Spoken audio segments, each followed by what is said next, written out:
열왕기상 14장 1절 말씀은 이렇게 시작을 해요. 그때에 여로보암의 아들 아비야가 병든지라. 아들 아비야는 그냥 아들이 아니에요. 왕 뒤를 이을 아들이죠. 죽을 병 걸렸어요. 온갖 약을 써도 안 돼요. 다급해진 여로보암이 예언자 아히야를 떠올리면서 아내에게 말합니다. 여보, 실로에 가서 예언자 아히야를 만나시오. 그 예언자는 내가 솔로몬 왕에게 미움받아 도망칠 때에 나를 만나자마자 자기 새 옷을 12조각으로 쫙쫙쫙 찢은 뒤에 10조각을 내게 주면서 하나님이 10지파를 찢어서 내게 주어 왕이 되게 하실 거라고 예언해 주신 분이요. 왕비가 평민 차림으로 아히야를 찾아갑니다. 아히야 선지자는 만나자마자 왜 왕비께서 변장하고 오셨습니까? 여로보암 왕에게 이렇게 말을 전하시오. 내가 너를 백성 가운데서 높여서 내 백성 이스라엘의 지도자로 임명하였고 다윗 가문으로부터 왕국을 쪼개서 내게 주었지만 너는 내 종 다윗처럼 살지 않았다. 내 종 다윗이 걸어간 길을 걸어가지 않았다. 다윗은 내 명령을 지키고 내가 보기에 올바르게 행동하였으며 마음을 다하여 나를 따랐다. 그러나 너는 나를 배반하고 말았다. 그래서 내 집안을 완전히 멸망시키겠다. 이렇게 엄청난 예언을 한 뒤에 마지막 카운터 펀치를 날. 그리고 왕비께서 성문에 들어설 시간에 아들 아비야가 죽을 것이요. 왜 여로보암은 이렇게 망치고 말았을까요? 하나님의 축복으로 여로보암이 왕이 되죠. 근데 왕이 된 후에 근심 하나가 생겼어요. 무슨 근심일까요? 이스라엘 백성들이 절기 때마다 그 유다 땅 예루살렘 성전을 찾아가야 했습니다. 신명기 말씀대로 모든 남자는 한 해에 3번씩 무교절, 이게 6월절이죠. 77절과 초막절에 주 당신들의 하나님의 이미 택하신 곳으로 가서 주님을 뵈어야 합니다. 그래서 1년에 3번은 꼬박, 여기 지금 북이스라엘 사람들인데도 남유다 예루살렘으로 꼭 가야 했습니다. 이 북이스라엘 남자들이 예루살렘으로 가면 뭘 보겠어요? 자신들이 피땀 흘려 지어놓은 성전과 왕궁을 볼 거 아니에요. 솔로몬 왕 때 자신들이 직접 땅을 파고 돌을 나르고 기둥을 세웠으니 얼마나 애착이 가겠어요. 그뿐 아니에요. 성전 다 지은 뒤에 천막에 있는 언약궤를 성전 지성소에 안치했을 때 갑자기 성전의 구름이 자욱하고 신비스럽게 하나님 임재를 목격합니다. 하나님의 말씀이 울리죠. 내 눈길과 내 마음이 항상 이곳에 있을 것이다. 이스라엘 절기 때마다 여로보암이 불안해서 못 견디겠는 거예요. 이 백성들이 예루살렘에 있는 주님의 성전으로 제사를 드리려고 올라갔다가 그들의 마음이 그들 옛 주인인 유다왕 르호보암에게로 돌아가게 되는 날이면 그들이 나를 죽이고 유다왕 르호보암에게 돌아갈지도 모른다. 이런 생각에 사로잡혀. 그래서 여로보암이 기껏 궁리해낸 게 뭐냐면 금송아지 신상 2개를 만들어요. 그리고 이렇게 백성에게 이야기합니다. 뭐 예루살렘까지 가서 예배 드리려고 애쓸 필요 있냐? 이스라엘아, 너희를 이집트에서 인도해내신 신은 여기 있다. 금송아지 이거. 여로보암에게 하나님 나라, 하나님 왕국을 세우라고 왕의 자리 세워줬더니 이스라엘을 오히려 우상의 왕국으로 만들어버린 거예요. 그뿐 아니에요. 금송아지 만들고 나서 제사장 세워야 되는데 원래 제사장은 레위 자손으로 세워야 되는 거 아닙니까? 아니에요. 야, 제사장 하고 싶은 사람 손들어. 그래, 네가 해라. 손드는 사람 시켜버립니다. 뿐만 아니라 6월절, 77절, 초막절, 절기를 아예 바꿔버려요. 왜 그랬을까요? 여기에 그 절기 때 6월절 뭐 7.7절 절기 때 여기 금송아지 섬기라고 하면 이런 거 아니었는데 그러면서 자꾸 불만이 터져 나오니까 아예 절기를 바꿔버리는 거예요. 제멋대로 날짜를 정해가지고서 자기 왕이 된 이 자리 빼앗길까 봐 두려워서. 아니 바보 아닌가요? 그러다 결국 아히야 선지자로부터 가혹한 심판의 메시지를 듣죠. 여로보암 가문에 속한 남자는 종이나 자유인이거나 가리지 아니하고 이스라엘 가운데 모두 끊어 버리겠다. 결국 그렇게 돼 버려요. 여로보암이 죽고 그 아들 나답이 즉위하지만 그 신하 바하사가 쿠데타를 일으켜요. 바하사는 왕이 되자마자 여로보암 가문을 쳤는데 숨쉬는 사람은 누구든지 하나도 남기지 않고 모두 전멸시켰다. 주님께서 실로 사람인 주의 종 아히야에게 말씀하신 대로 이루어졌다. 그리고 그 뒤에도 왕들이 죄짓고 우상 숭배하며 하나님을 떠나 포악한 왕이 되었을 때 다 이렇게 표현해요. 여로보암의 길을 갔다. 신약에 가룟 유다의 길이 있다면 구약에는 여로보암의 길이 있는 거예요. 왜 이렇게 망쳤을까? 여로보암의 관심은 오직 하나예요. 내 손으로 들어온 내 자리 이거 지켜내는 거예요. 왕의 자리 지키는 거예요. 그게 다예요. 사실 여로보암에게 이스라엘 왕이 되게 하신 분 누구? 하나님이시잖아요. 열 지파를 찢어 왕이 되게 하신 분은 누구? 하나님이시잖아요. 여러분, 여로보암이 아히야 선지자를 통해 처음 왕이 될 거라고 하는 얘기를 들었을 때는 여로보암을 솔로몬 왕이 죽이려고 하니까 애굽으로 도망칠 때였어요. 아히야 선지자가 자기 새 옷 12조각 찢어가지고 10조각을 주며 왕 될 거라고 하니 얼마나 감동했겠어요. 난 지금 언제 죽을지도 모르고 처자식 남겨두고 나 혼자 애굽으로 도망가고 나면 언제 고국 땅으로 돌아올지도 모르는 기약도 없는데 열지파 쪽에서 몇 분의 1에 6분의 5를 쪼개서 날 왕으로 삼아주신다니 그렇게 되면 너무 좋겠다. 하나님이 날 도와주셔서 꼭 그렇게 되면 좋겠다. 애굽으로 도망가는 길이 막막하지가 않는 거예요. 패잔병이 아닌 거예요. 하나님이 나 도와주실지 모르지. 뿌듯하게. 결국 아히야 선지자가 말한 대로 됩니다. 그런데 왜 왕의 자리 지키는 데만 정신을 다 빼앗기고 이렇게 망치고 말았을까? 여러분, 하나님이 다 주신 거잖아요. 하나님이 왕의 자리도 주셨고 아멘, 영광도 주셨고 아멘, 다 주신 거잖아요. 그런데 여로보암은 하나님 중심이 아니에요. 주신 자를 바라보는 게 아니에요. 하나님이 주신 그것에 안절부절하면서 하나님 중심이 아니라 자기 중심으로 살아가면서 망가진 거예요.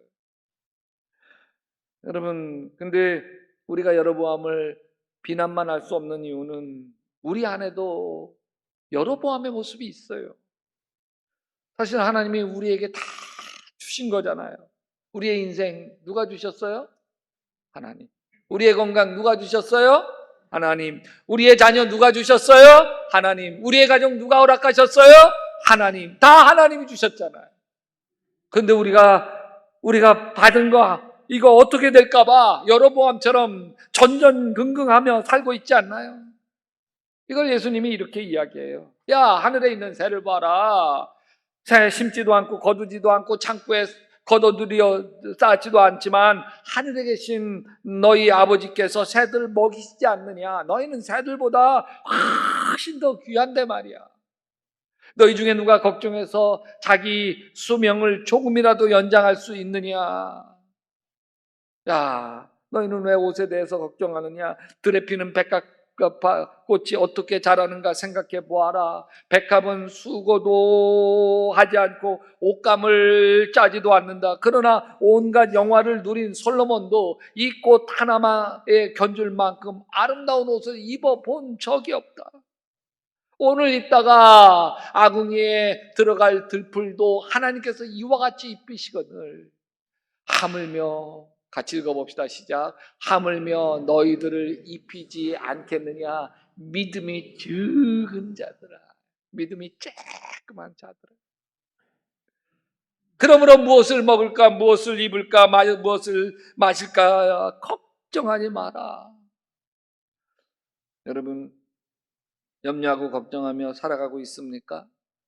자기도 모르게 여로보암의 길을 걸어가고 있는 거예요. 하나님은 눈에 보이지 아니하고 하나님이 우리에게 허락하신 그것들만 보이잖아요. 사실 여로보암에게는 놀라운 약속의 말씀이 있었어요. 하나님이 여로보암에 대한 기대가 있었어요. 왜냐하면 솔로몬에게 크게 실망하고 있었기 때문이에요.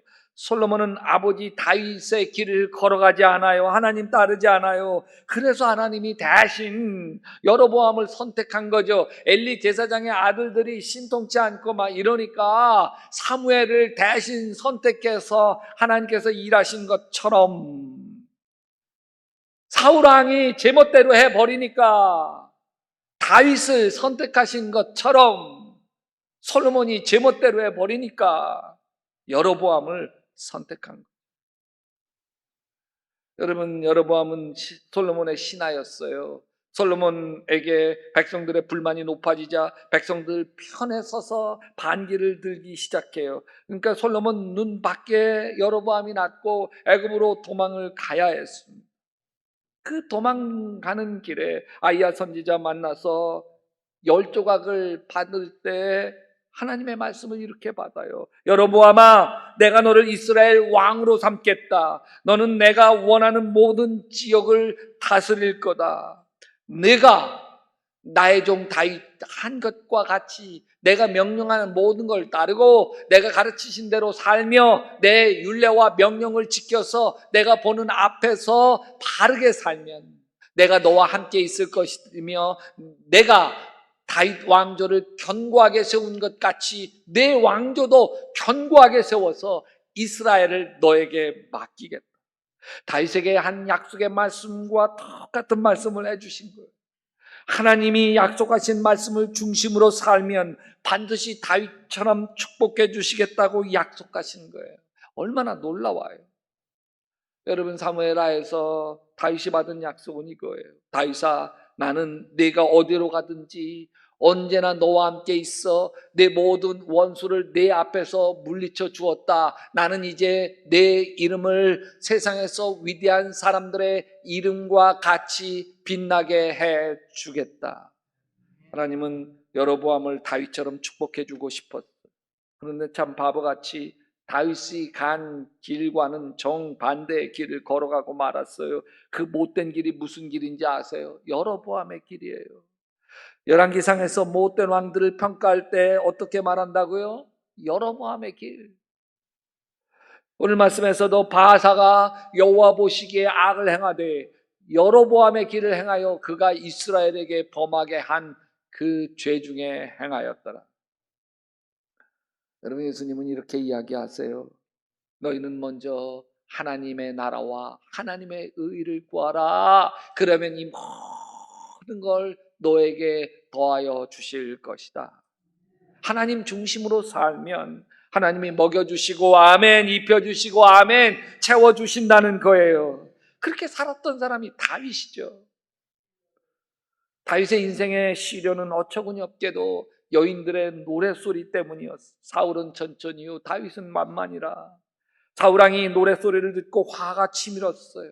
다윗을 죽이려고 했고 화급하게 다윗 도망가 광야 생활을 시작합니다. 그냥 1년이면 끝날 줄 알았어요. 2년이 되고 3년이 되고 5년이 돼도 사울왕은 다윗을 잡아 죽이려고 추격을 멈추지를 않는 10년이 다 돼가도 사울왕은 다윗을 죽이려고. 그러던 어느 날 다윗은 자기 부하 아비새와 단둘이 야밤에 사울 진영으로 몰래 잠입을 합니다. 만약 보초서던 군인들에게 잡히면 둘 다 끝장이죠. 재빠르게 사울 진영 중앙 사울 막사 안으로 잠입하는 데 성공합니다. 신이 난 아비새 부하가 말하죠. 하나님, 이미 오늘 이 원수를 장군님 손에 넘겨주셨습니다. 제가 그를 당장 창으로 찔러 땅바닥에 박아 놓겠습니다. 두 번 찌를 것도 없이 단 한 번이면 됩니다.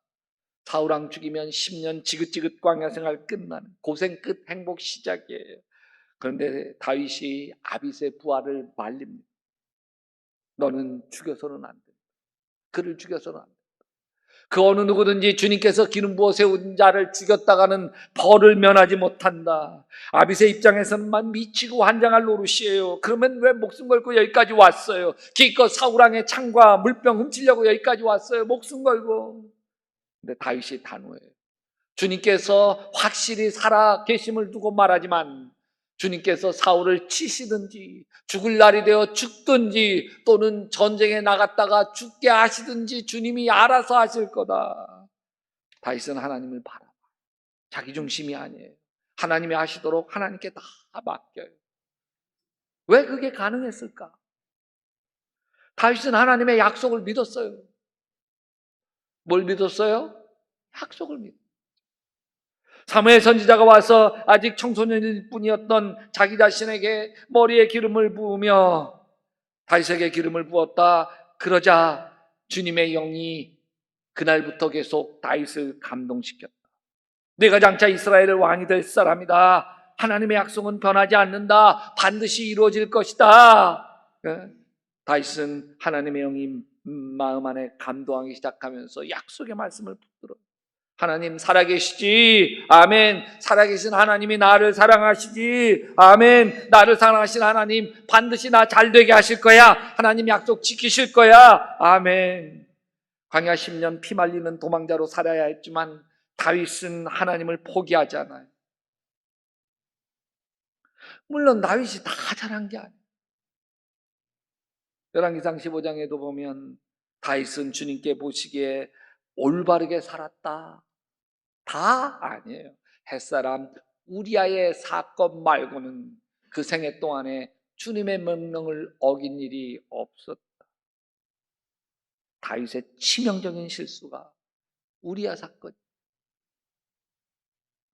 다윗이 왕이 되었을 때예요. 자기에게 충직한 부하 우리아가 전쟁터에 나가서 다윗왕을 위해 생명 바쳐 싸울 때 다윗은 그의 아내 밧세바와 부적절한 관계를 맺었어요. 덜컥 임신하고 말았어요. 그것을 감춰보려고 우리아를 청부 살해합니다. 그때 나단 선지자가 와요. 다윗에게 한 이야기를 꺼냅니다. 임금님, 세상에 이런 일이 다 있습니다. 어떤 성에 두 사람이 있습니다. 하나는 부자여서 양떼 소떼 수천 마리 잔뜩 있고 한 가난한 농부에게는 암양 새끼 한 마리 사가지고서 키우고 있었어요. 그런데 이 암양 새끼 한 마리는 아이들과 함께 자라고 아이들과 함께 먹고 함께 목욕하고 이 가난한 농부 팔벌게 하면서 이 암양이 잠을 자고 그래서 이 양은 마치 이 농부에게는 딸과 같았습니다.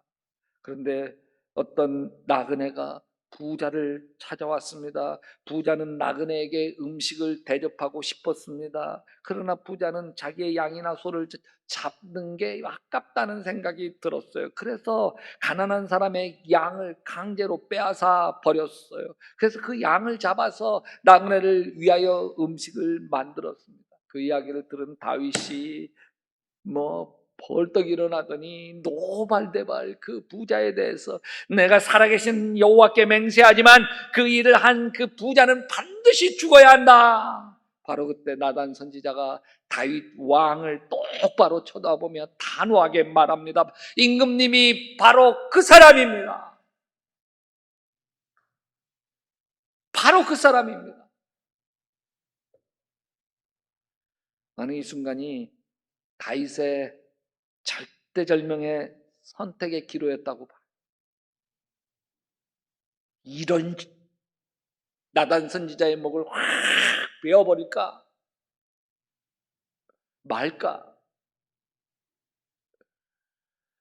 나단 선지자가 임금님이 바로 그 사람이라고 콕 집어 지적할 때 갑자기 수치심이 밀려오죠. 다윗이 하나님 백성들 앞에서 경건한 척하고 진실한 척했지만 세상에 가장 참 부끄럽고 수치스러운 일이 나단 선지자 입에서 지금 까발려지고 있는 거예요. 다윗의 명성에 아주 멱칠을 하게 되죠. 발 없는 말이 천리를 갑니다. 이 일이 백성들 사이에서 퍼지기라도 한다면 다윗 왕은 완전히 추락하고 맙니다. 나단 선지자는 다윗 왕을 몰락시킬 수도 있는 최대의 약점을 움켜쥐고 있는 바로 그 순간 얼마나 칼로 이 나단 선지자 목을 베고 싶었을까요? 여로보암이라면 당장 나단 선지자의 목을 베버렸을 거예요. 뚫린 주둥이라고 어디다 대고 함부로 나불나불거려. 만약 다윗이 나단 선지자 목을 쳤더라면 다윗 왕조도 여로보암 왕조처럼 몇 대 가지 못하고 모든 자손이 다 처형당하고 말았어요. 근데 다윗은 그 부끄러운 순간에 하나님 앞에 무릎을 꿇어 자기의 모든 권력, 칼을 휘두를 수 있는 힘 다 내려놓고 그때 다윗이 나단에게 고백하였다. 내가 주님께 죄를 지었습니다. 여러분 어느 길을 선택하실 거예요? 다윗의 길입니까? 여로보암의 길입니까? 영원히 복받는 길을 택하시겠습니까? 아니면 나와 내 자식 정도로 끝나는 길을 택하시겠습니까? 여로보암은 하나님의 약속을 믿어야 했습니다. 솔로몬 왕에게 실망한 하나님이 여로보암을 세우며 약속했던 말씀을 믿어야 했습니다. 내가 보는 앞에서 바르게 살면 내가 너와 함께 있을 것이며 내가 다윗 왕조를 견고하게 세운 것 같이 내 왕조도 견고하게 세워서 이스라엘을 너에게 맡기겠다. 너의 자식의 자식의 자식의 자식의 자식의 자식이 복을 받겠다. 여로보암이 믿질 못했어. 대신 스스로 생각하기를 이스라엘 백성들이 나를 죽이고 다시 옛 주인 유다왕 르호보암에게 돌아갈 거라고 하는 불안에 떨며 하나님의 약속을 잊었어. 믿음이 없어. 하나님이 약속하신 말씀대로 반드시 하나님이 축복하신다고 하는 믿음이 없어. 바로 만약 여로보암이 하나님의 약속을 신뢰하고 하나님의 계획을 확신했다고 한다면, 그래서 철저하게 하나님 중심으로 살았었다면 하나님이 여로보암을 지켰을 거예요. 여로보암의 자손들 지켰을 거예요. 그리고 어쩌면 여로보암의 자손을 통해서 예수님이 오셨을지도 몰라. 하나님이 세운 종을 누가 감히 손댄단 말입니까? 하나님께서 하신 말씀을 누가 바꿀 수 있습니까? 만일 하나님이 우리를 위하시면 누가 우리를 대적하리요? 자기 아들을 아끼지 아니하고 우리 모든 사람을 위하여 내어주신 이가 어찌 그 아들과 함께 같이 합시다. 모든 것을 우리에게 주시지 아니하겠느냐. 아멘. 나는 하나님의 아들이다. 나는 하나님의 딸이다. 하나님이 나를 지켜주시지. 다 잘 될 거야. 여러분, 하나님의 약속의 말씀을 붙들고 암과 싸워 질병과 싸워 승리하시기를 축원합니다. 가난과 싸워 승리하시기를 축원합니다. 약속의 말씀을 붙들고 우울증 불면증과 싸워 승리하시기를 축원합니다. 하나님의 약속의 말씀을 붙들고 내 안의 열등감, 미움과 원망, 시기와 절투 깨뜨려 버리시기를 주님의 이름으로 축원합니다. 여러분, 약속의 말씀 붙들고 일어나시기를 바랍니다. 여러분, 약속이 뭐예요? 이게 약속의 약속. 하나님의 약속은 오직 하나예요. 너 내 것이야. 내가 책임져. 내가 너를 얼마나 사랑하는 줄 알아. 내 아들 예수 다 십자가에서 내주기까지 너 사랑해. 너 홀로 두지 않아. 고아처럼 버려두지 않아. 내가 너를 책임져. 너 망하지 않아. 오직 믿어라. 내가 너를 사랑한다는 말 믿어라. 내가 물 가운데 지날 때 물이 너를 침몰하지 못할 것이며 불 가운데 지날 때 불이 너를 사르지 못하리니 대저 너는 나의 보배롭고 존귀한 자니라. 믿어라. 그 믿음 가지고 여러분 고난도 이기고 아멘 질병도 이기고 문제도 이겨가시기를, 그리고 내 마음에 용서하지 못하는 마음, 열등감, 그리고 고집피고 성질내고 이런 나의 옛사람도 이겨가게 되시기를 주님의 이름으로 축원합니다.